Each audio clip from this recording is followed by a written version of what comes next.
What's the most backhanded compliment you've received during fun time? Part 2. 1. That was the second best fun time I've had, today. 2. I wish you could go deeper. I couldn't. I was all the way in. Our body was practically one. 3. You have a great big John Wick. Just like your brother. 4. Why'd you have to be the first guy who could make me cross the finish line? 5. Good to see not all Asians have small John Wicks.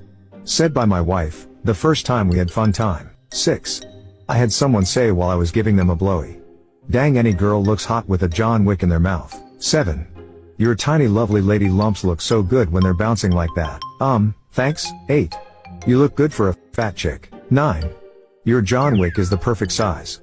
No babe, you don't want a bigger John Wick. Trust me, they hurt. I know I can't be the only one that sees that pain in this comment. 10.